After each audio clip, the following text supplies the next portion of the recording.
Hey there, everyone. We got another wrestling show recap for you here. In this case, it's the big NXT show before WrestleMania. We had two titles on the line on this one. Bit of a problem I had with that, but I'll touch on that in just a second. Our first match of the evening was the NXT Women's Championship match between Sasha Banks and Alexa Bliss.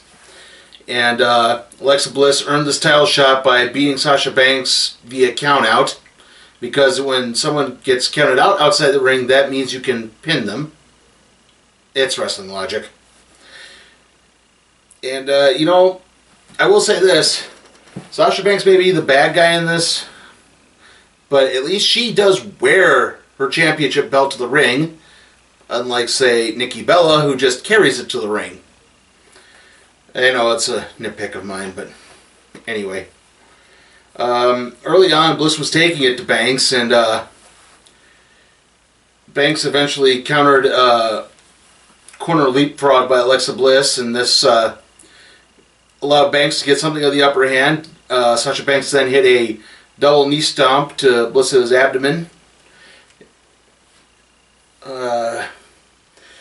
Banks then put Bliss in a inverted surfboard hold. Yeah, again, I have to go off of notes. Sorry. Alexa Bliss then rallied and kind of gained the upper hand. At one point, she tossed Sasha Banks over the top rope, and Sasha Banks hit her head really hard on the entrance ramp. I don't know if that was how it was supposed to go, but it was a pretty brutal bump. Let's see. Bliss continued to have the upper hand after that point. She hit a sunset flip power bomb for 2 count. She then tried to go to the top rope. This allowed Sasha Banks to counter the move. She had an arm drag off the top. An arm drag off the top rope, and that allowed Sasha Banks to lock in the crossface, and Alexa Bliss tapped out for the win. And so Sasha Banks retains. Now, this match was roughly about 15 minutes. After this, we got a series of vignettes, and they could have easily had all three NXT Women's Championship, NXT Tag Team titles, and the NXT World Championship on the line in this show. I think instead, like I said, we got a bunch of vignettes. We got we had a backstage vignette between Bayley and Emma, where Emma slapped Bayley, so there's probably going to match up between those two next week. We then got a backstage vignette with Tyler Breeze and Hideo Itami, in which they set up the 2 out of 3 falls they'll be having in their match next week. We got a Kevin Owens vignette and a Finn Balor vignette. We then got a Dana Brooke vignette. She's apparently a new NXT rookie who's coming in. We then got a rundown of the WrestleMania card. And you know what? I'll say this. One of the things I'm looking forward to in WrestleMania is that at some point I will no longer have to hear that annoying David Guetta song. You know. You can take it. Okay, I'm done after that. I might, gotta be careful. I might incur the wrath of the YouTube copyright on that, so.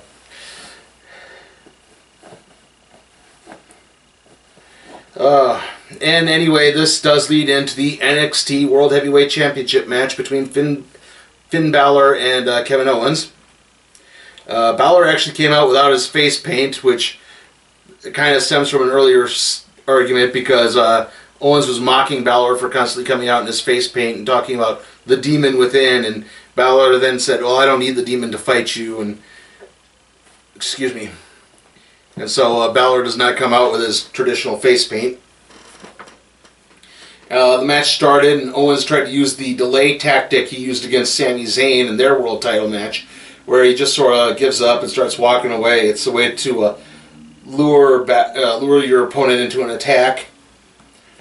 Balor did go outside, and this does allow Owens to gain something of an upper hand. Balor made another little comeback.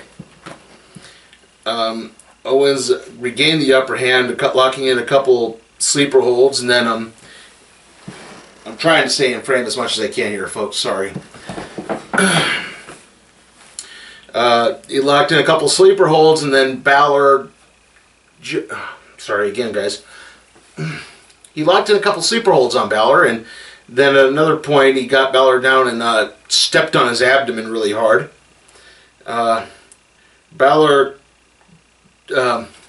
managed to get out of the ring. Owens followed him, tried to set up the powerbomb into the ring apron that he'd been using on Adrian Neville and Sami Zayn, and Balor was able to counter that, and this allowed Balor to get back into the ring and gain the upper hand of the match.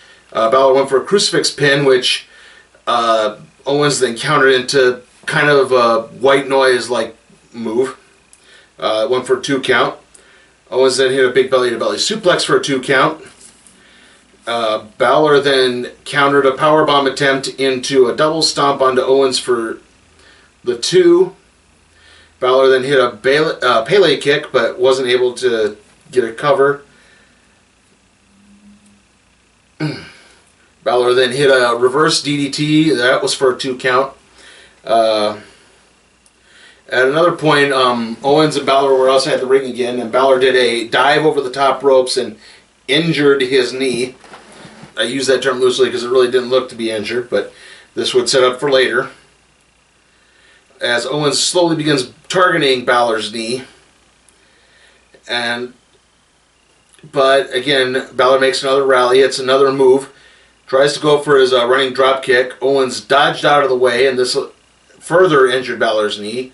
This allowed Owens to further target the knee.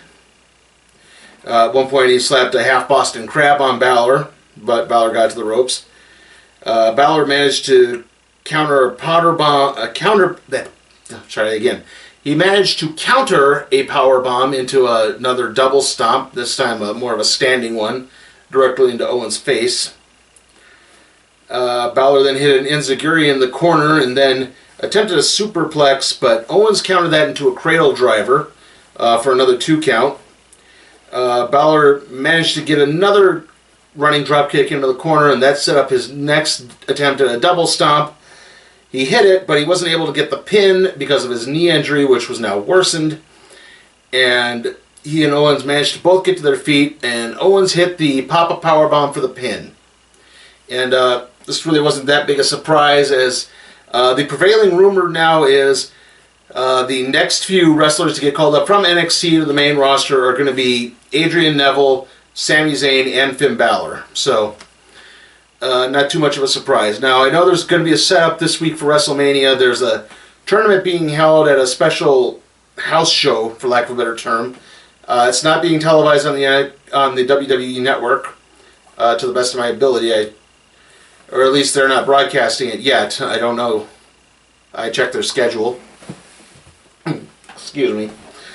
And, that does sort of wrap things up, at least NXT-wise. I'll probably be back in a couple days, and we'll preview the WrestleMania card and run down, maybe do some predictions. See you then.